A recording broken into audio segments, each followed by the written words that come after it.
샬롬. 오늘은 요한복음 마지막 시간입니다. 요한복음 7번째 요한복음이 갖고 있는 다른 복음서에 없는 내용을 보려고 합니다. 요한복음 13장입니다. 한번 보겠습니다.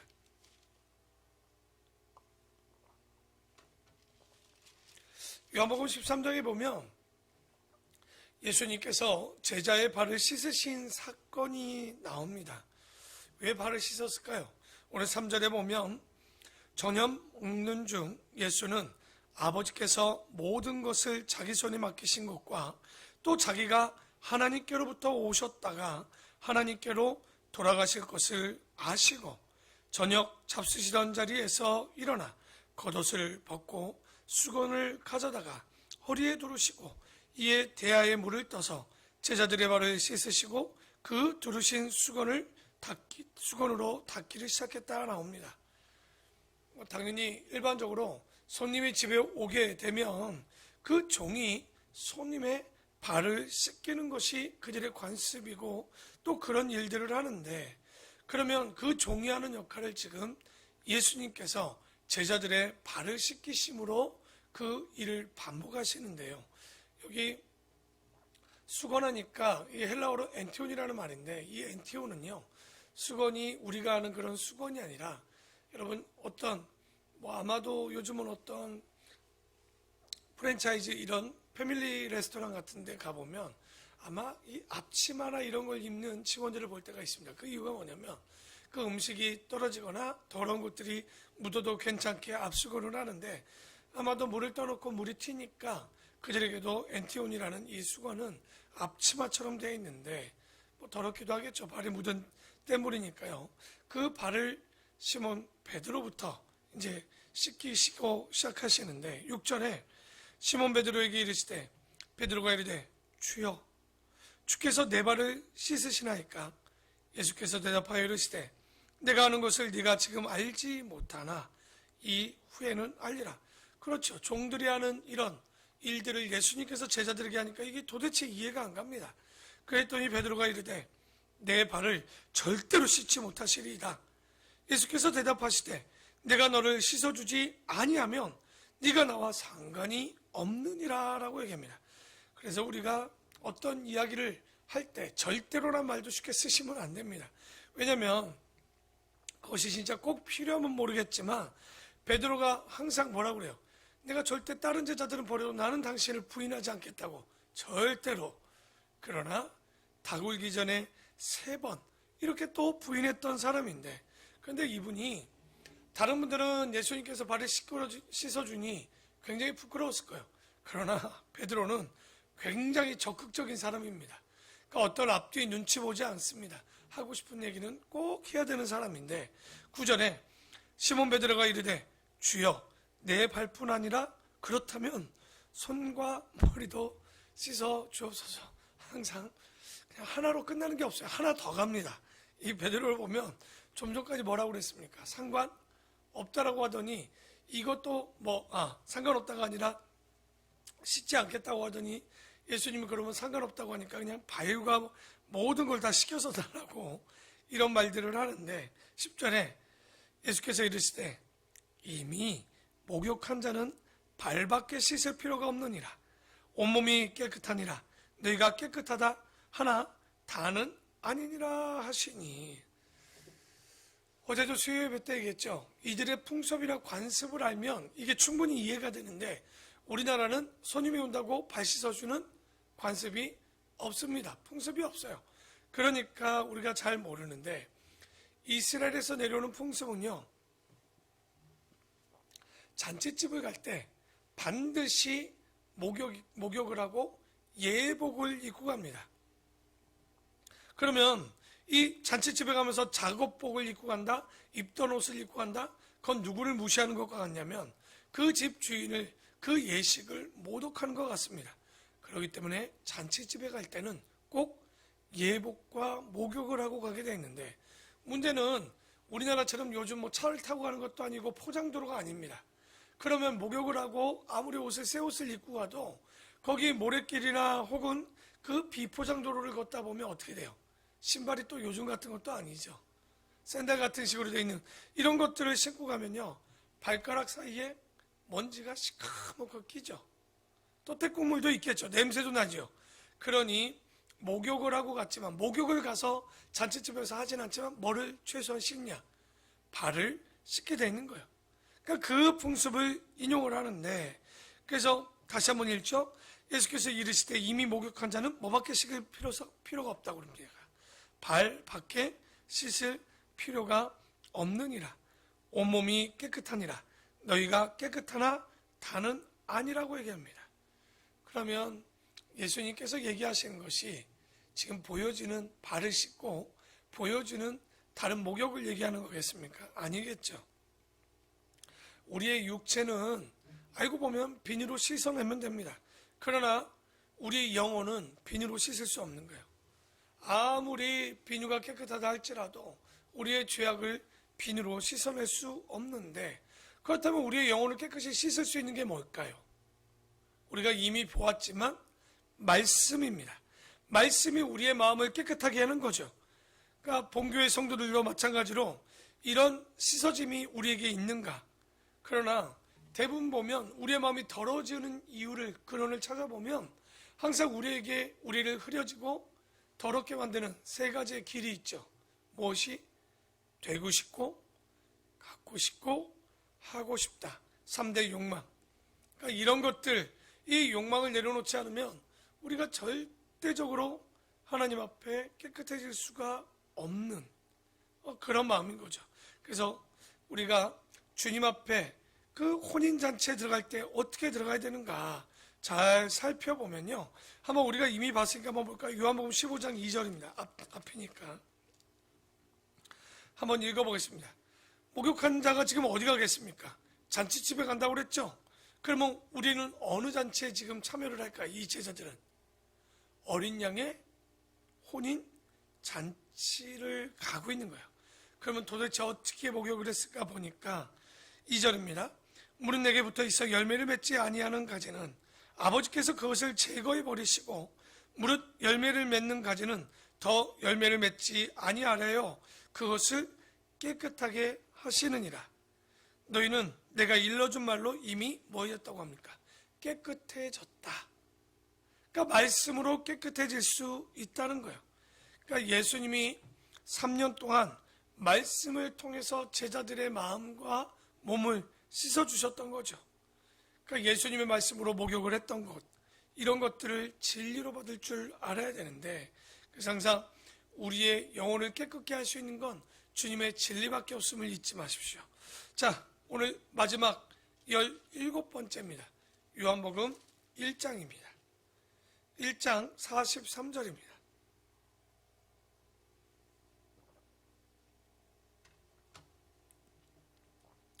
이 43절에 보면 나다나엘의 소명, 제자 나다나엘을 부르는 장면이 나옵니다. 43절에 보니까 이튿날 예수께서 갈릴리로 나가려 하시다가 빌립을 만나 이르시되 나를 따르라 하시니, 빌립은 안드레와 베드로와 한 동네의 베세다 사람이라. 빌립이 나다나엘을 찾아 이르되 모세가 율법에 기록하였고 여러 선지자가 기록한 그 일을 우리가 만났으니 요셉의 아들 나사렛 예수니라 라고 나옵니다. 나다니엘이 이르되 아니 나사렛에서 무슨 선한 것이 날 수 있느냐? 빌립이 이르되 와서 보라 하니라. 참 단순한데요, 전도를 우리가 항상 할 때 너무 사람을 설득하려고 하지 맙시다.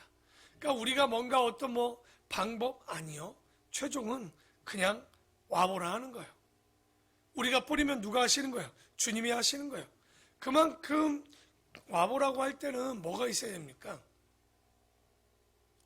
왔을 때 교회에 뭔가 보여줄 건 있어야 될 것 아닙니까? 야, 와보라 했는데 맛있는 음식이 없고 와보라 했는데 사람이 별로면 이게 무슨 일이겠어요? 그러니까 우리가 적어도 우리 교회에 와보라 할 때는 본교회 사람들이 그 새로운 자들에게 감동 줄 만큼 살아내고 믿음이 자라고 성숙하고 열매를 맺어서 하나님의 사랑의 표적을 보일 수 있는 그런 교회가 돼야 되겠죠.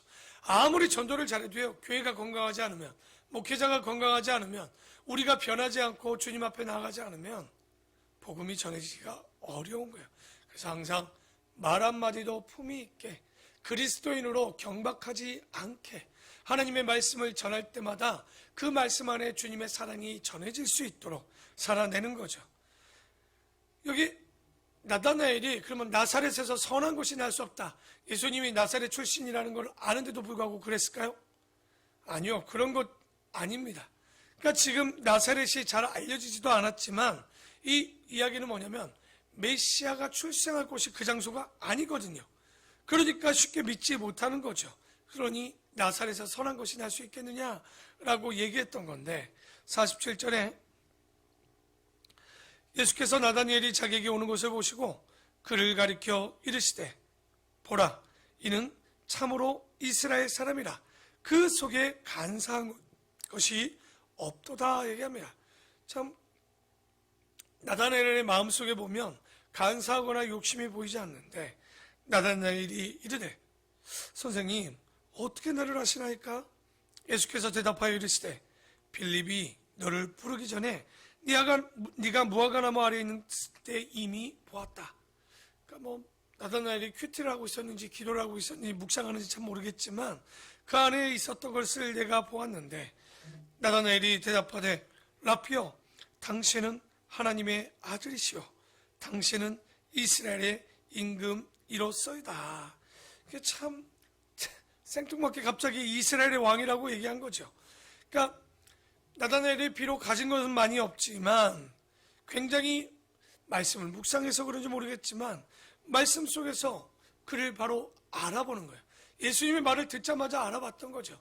그래서 항상 우리가 아마 지금 사복음서와 이사야를 볼 때 참 많이 얘기합니다. 이 나다나엘에게도 뭐가 있는 겁니까? 보는 눈, 듣는 귀, 깨닫는 마음. 그 영이 있었기 때문에 예수를 믿는 거예요. 여러분 아무리 똑똑해도요 듣지 못하는 사람들이 있습니다. 우리가 어제 보았던 마가복음 11장에 보아도 바리새인과 사두개인과 율법학자나 대제사장이나 똑같은 예수를 보고도 누구는 호산나 다윗의 왕이여 외치지만 누구는 저를 어떻게 죽일까 하노라 하는 다른 모습이 나온다는 거죠. 그게 왜 그러겠습니까? 그들의 마음에 욕심, 욕망이 있었기 때문에 그렇겠죠. 그래서 우리가 설교만 듣고도 알면 참 좋겠지만 결코 쉽지 않습니다. 적어도 기본적으로 창세부터 요한계시록까지의 말씀이 보이기 시작할 때 정말 우리의 말씀이 보이는데 그것도 한두 번 나와서 하나님을 못 믿겠다? 솔직히 그거는 가망이 없는 거죠. 적어도 우리도 믿는데 10년, 20년을 다녀야 그 하나님을 조금이나마 아는데 당연한 것 아니겠습니까? 여러분 과학자들이 우리가 우주선 하나 띄우는데도 그 많은 돈과 그 많은 시간을 투자하는데 이 우주를 만드신 무한하신 하나님을 안다? 여러분 이 정도로 알아가지고 우리가 어떻게 그분을 알겠습니까? 정말 보여주시니까 그나마 이렇게 보는 거죠. 그래서 50절에 보니 예수께서 대답하여 이르시되 내가 너를 무화과나무 아래에서 보았다 함으로 믿느냐? 야 이제부터 네가 더 큰 것도 보게 더 큰 일을 보게 될 것이다. 그러니까 사람이 믿어지기 시작하면요 이렇게 하나님의 일들이 더 큰 일들이 보이는 거예요. 우리가 살아가는 것도 기적이요 우리 가정을 이룬 것도 기적이요 직장을 다루는 것도 기적이요 건강도 있는 것도 기적이요 건강이 없는 것도 기적이요 그냥 어마어마한 거죠. 자 마지막 51절입니다. 또 이르시되 진실로 진실로 너희에게 이르노니 하늘이 열리고 하나님의 사자들이 인자 위에 오르락 내리락 하는 것을 나다나엘아 네가 볼 것이다. 언제 볼까요? 아마 이게 어떻게 변화산에서 오는 것을 볼 건지 보게 될 것에 대한 어쨌든 우리가 변화산에서의 사건들을 보면 모세와 엘리야와 그렇게 내려오는 것을 보았지만 어쨌든 그런 신비한 것들을 이제 네가 볼게 될 것이다 라고 얘기합니다. 우리가 여기까지 17가지를 보면서 요한이 다른 복음서와 달리 가난한 자, 병든 자, 병 고치는 거, 귀신을 얼마나 쫓았나? 이런 거에 초점은 아닙니다. 그게 뭐냐면 예수님께서 그리스도이신과 그 이름을 힘입어 우리가 생명을 얻게 될 것이라는 이야기를 합니다. 그러니까 꼭 필요한 것만 우리에게 이야기를 하고 있는데 그 핵심이 뭐냐? 요한복음의 핵심. 예수 그리스도가 누구? 누구이신가요? 이게 굉장히 집중적으로 지금 돼 있는데, 그러니까 예수님이 어떤 분으로 우리가 믿고 있는가? 그러니까 예수님은 어떤 분입니까? 하나님의 아들이고 하나님이요 위에서 오시고 또 선지하시고 모든 것을 초월하시는 그것을 나타내는 것이, 그러니까 다른 복음서와는 차원이 조금 다른 것 같아요. 그러니까 이 땅에서 어떤 우리를 돕고 위로하시고 구원하실 그것이 아니라 정말 예수님이 누구이신가? 도대체 예수님의 정체가 누구신가? 우리가 조금 알고 싶다면 뭘 보면 될까요? 요한복음을 좀 보면 더 알 수 있겠죠. 그래서 예수님이 누구신가를 봤을 때 마태복음은 어디까지 표현하고 있습니까? 주는 그리스도시요 살아계신 하나님의 아들이님이다 라기까지 끌고 가는 걸 보여줬다면, 요한복음은 도마를 통해서 뭘 보여줍니까? 나의 주님이시고 나의 하나님이시다는 데까지 가는 거죠. 그리고 그것에서 끝나는 것이 아니라 그분이 우리의 죄를 위해서 대속 가지고 우리를 위해 죽으셨다는 데까지 가야 제대로 된 예수 그리스도를 알고 보게 되는 거예요. 그래서 우리가 여기 보면 다른 복음서에 없는 17가지를 좀 살펴봤는데요. 뭐 그 외에도 몇 가지 더 있겠지만 정말 우리가 여기까지 이렇게 챙겨보면 충분할 거라고 보고요.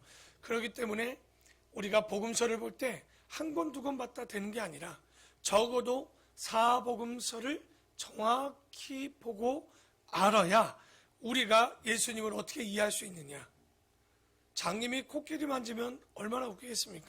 그렇죠?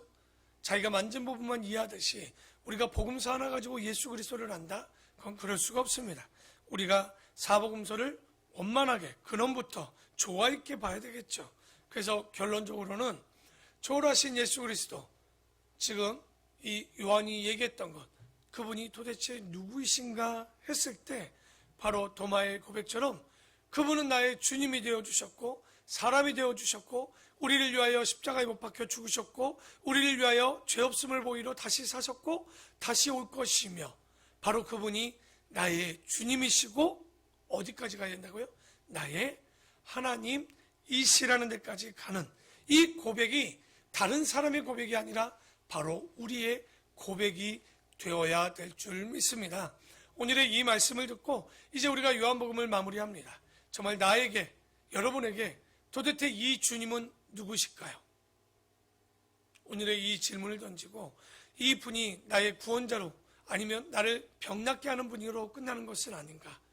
하지만 오늘의 고백처럼 요한이 이끌고 싶었던 것처럼 그분이 나의 하나님이고 나의 주님이시라는 것, 그리스도시라는 것, 나를 위해 십자가에 죽으셨다는 것, 이 사실이 믿어지는 우리 귀한 복되고 복된 아름다운 성도들, 그랬을 때 우리의 삶이 달라질 수 있음을 잊지 마시고 생명 되어주시고 구원자 되어주시는 주님을 믿는 우리 모든 성도들 되기를 축원합니다. 기도하겠습니다.